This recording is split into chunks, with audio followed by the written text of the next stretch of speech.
আসসালামু আলাইকুম বন্ধুরা, কেমন আছেন সবাই? আশা করছি অনেক ভালো আছেন। আজকেও চলে এলাম সবার মতো আরেকটা নতুন ভিডিও দিতে।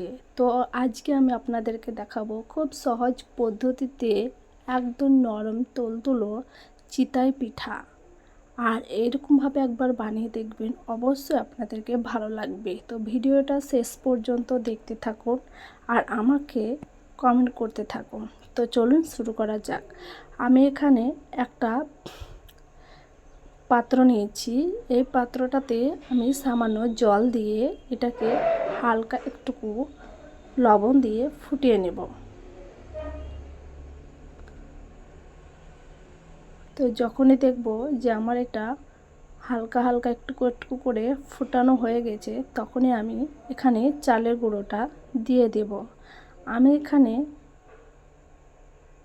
চালের গুঁড়ো 3 কাপ কি 2 কাপ দিয়ে দিচ্ছি।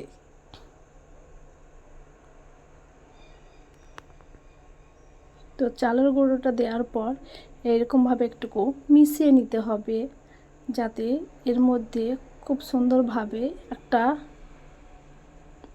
গোড় তৈরি করতে পারে।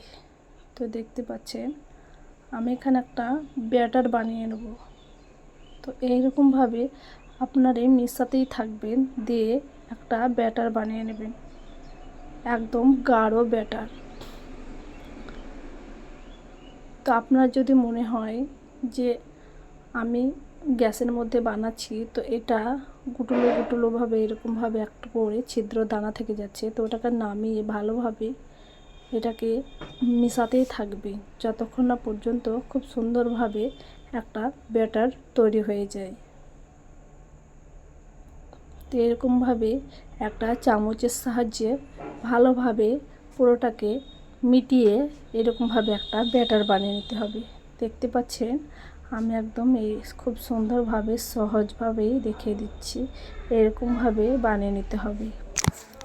আপনারা অনেকেই তাওয়াতে, মাটির হাঁড়ি দিয়ে অনেক কিছুই বানিয়েছেন। আজকে আমি আপনাদেরকে কড়াই দিয়ে চিতই পিঠা বানিয়ে দেখাবো। তো প্রথমে আমি একটা সামান্য তেল দিয়ে ব্রাশ করে নিচ্ছি। দিয়ে আমি এখানে হালকা একটা ছোট পাতলা বাটি দিয়ে আমি এখানে অর্ধেকটা দিয়ে দিচ্ছি। দিয়ে আমি ঢাকনা চাপিয়ে দেব মিনিমাম 25 মিনিট মতো। তো 25 মিনিট পর ফিরে এসে দেখছি এই যে আমার চিতই পিঠাটা রেডি হয়ে গেছে। খুব সুন্দরভাবে চিতই পিঠা হয়ে গেল। আমি আরেকটাও দেখিয়ে দিচ্ছি। আমি এখানে প্রথমেই একবারই তেল ব্যবহার করব, তারপর আর আমি এখানে তেল ব্যবহার করব না। এই যে আরেকবার আমি এখানে ব্যাটারটা দিয়ে দিলাম। তো এর মধ্যে আবার ঢাকা চাপিয়ে দেব। এখানে মিনিমাম 25 থেকে 30 মিনিট রাখতে হবে। এই যে আমি ফিরে এসে দেখছি খুব সুন্দরভাবে হয়ে গেছে।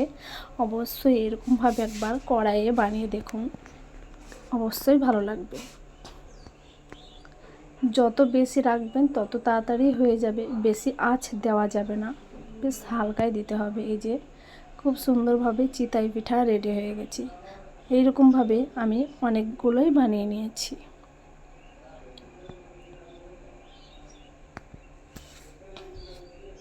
এই যে আমার চিতই পিঠা রেডি হয়ে গেছে। গরম গরম তুলতুলো একদম সাদা ধপধপে চিতই পিঠা চালের গুঁড়ো দিয়ে বানিয়ে ফেলুন। অবশ্যই আমাকে কমেন্ট করে বলবেন যে কেমন হয়েছে। ভালো লাগলে আমাকে সাবস্ক্রাইব করবেন আর সবাইকে শেয়ার করবেন, পাশে থাকবেন। অনুরোধ রইল আমাকে সবাই সাপোর্ট করবেন। আজকে আমি ভিডিওটা এখানেই শেষ করছি। পরে আমি আরেকটা নতুন ভিডিও আনার চেষ্টা করব। আমি আপনাদেরকে ডেলি ভিডিও দিতে পারছি না, কারণ আমার সময়টা অনেকই কম। তো বেশি কথা বলবো না, আজকে ভিডিওটা এখানেই শেষ করছি। ভালো থাকবেন, সুস্থ থাকবেন। আল্লাহ হাফিজ।